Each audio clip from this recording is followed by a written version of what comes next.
Hi, I'm Dr. Carol Scott, a trauma-informed developmental psychologist who brings you the SAS, self-aware success strategies that are your birthright.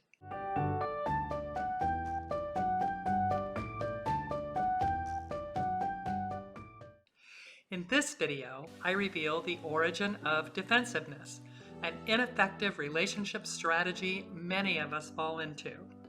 And I will teach you 3 new strategies to be sassy instead. You will learn how to 1. Build stronger self-awareness, 2. Give up certainty in favor of curiosity, and 3. Let go of the need to be right. Do you regularly find yourself explaining or defending your position, your point of view, or your very value as a being? Or do you too often find yourself flailing around in an adult version of the "no I didn't, yes you did" kind of childhood argument? Lots of relationship drama, both at home and in the workplace, begins with defensiveness. And one form of that is the need to relentlessly explain your perspective. Let go of those "you're wrong, no, you're wrong" circles. And even better, let's prevent you from getting into them to begin with. You likely first resorted to defensiveness and explaining as strategies to express yourself when you were about 2 years old, and you've kept using and refining them as core strategies for relating to other people ever since. Your main job at that stage of development was to express yourself, and you weren't very good at it, not yet. The year before, when you first started walking and you weren't good at that, you fell down a lot, and everyone had sympathy and encouraged you to get up and try again. But when you fell down at saying what you wanted as a toddler or sharing how you felt, they called it having a tantrum. And they said you were a terrible 2. Maybe they punished or shamed you for giving sass, meaning disrespecting your elders or some other common toddler crime. At that young age, how grown-ups reacted to your efforts to be seen and heard in the world created some core wiring in your brain. You learned that you had to defend your thoughts and feelings to validate your presence and position. Now these strategies are set as your default. The defensiveness and explaining are knee-jerk reactions, completely automatic. Rewiring that part of your brain requires you to also repattern that default behavior. So how do you begin? Your first strategy to bring this ass in the right way is self-awareness. Become more aware of your pattern. You need to see yourself more clearly to begin catching yourself at the moment when you're about to become defensive. Applying the brakes on your knee-jerk reaction requires first a change in your self-awareness. You have to more clearly see your mode of operation. So here are 3 simple ways to strengthen your strategy of self-awareness. Your first path into self-awareness comes from your body. Emotions get labeled in the mind, but they are felt in the body. So begin to notice your body's cues, a tight jaw or a clenched fist, your roiling gut or shaking hands.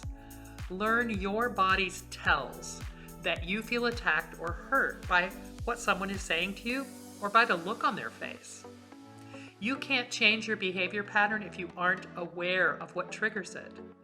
So learn your triggers by noticing the feeling in your body that you later label as anger, hurt, or any other emotion. What do you feel when you listen to your body's message? The second easy path to increased self-awareness is reflection. Just take some time after an upsetting interaction with someone to reflect on it. Not just to run the internal video over and over, but to review it at slow speed, asking yourself 3 thoughtful questions. You might journal your answers or just think about them while you take a walk.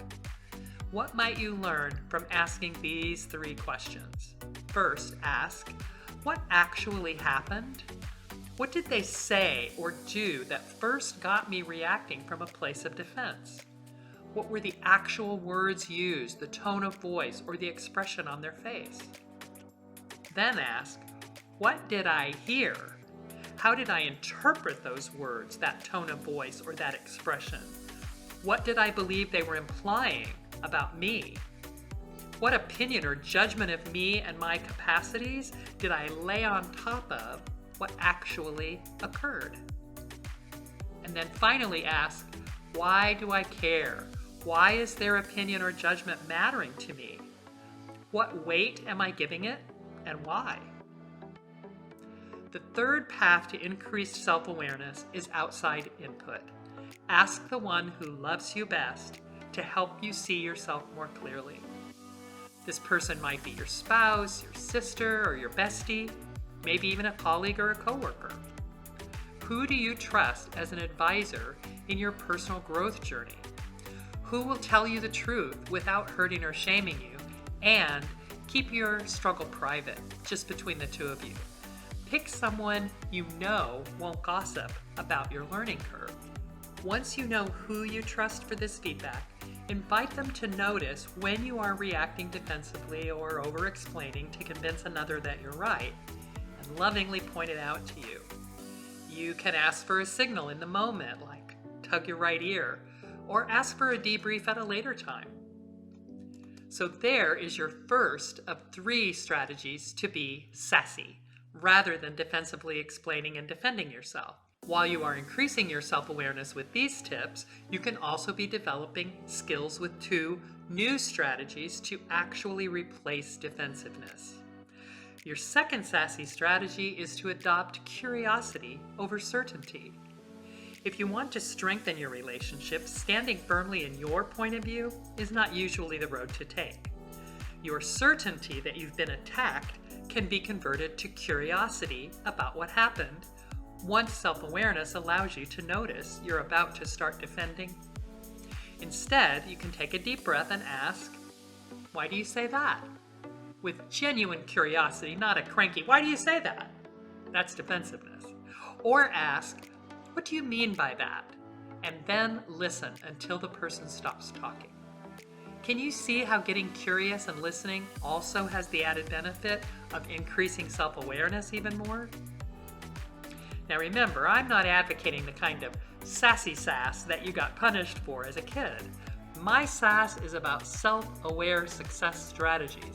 So here's the third successful strategy to replace defense and endless explaining. Let go of the need to be right. This strategy is simple, but it can be challenging. Whenever you are in a disagreement with someone, practice saying, you could be right. You might not mean it at first, but you will get more authentic the more you practice the words. How does it feel to think about saying this to someone? This statement of 4 simple words is a game changer in any relationship, especially if you both agree to say it in times of conflict. And it pairs so nicely with that sweet sip of curiosity that is the second strategy I mentioned. Can you imagine hearing what sounds like an attack on your thoughts or feelings, even on the heart of who you are, and following with, you could be right. Why do you say that? And there you have it in a good-sized nutshell. In summary, your defensiveness is an ineffective strategy you adopted as a toddler, and it's been hardwired in your brain as a default pattern of reaction. You will have more success with 3 effective strategies to build a new pattern and rewire your brain to be sassy. First strategy, increase self-awareness through the felt sense in your body, reflection, and seeking an objective point of view from someone you trust. Second strategy, increase your curiosity to replace the certainty that drives defensive explanations. Third strategy, let go of being right in favor of being more connected to the other person. I hope you'll try these success strategies for more effective relationships, and I'd love to hear about your experience with defensiveness and these more effective strategies. One way you can share your experience is to join one of my monthly Sunday salons. Get a bigger sip of this sass in a free 90-minute small group coaching experience, live via Zoom wherever you live. Learn more on my website. Until next time, take care, and hey, let's all get out there and be more sassy in the best ways.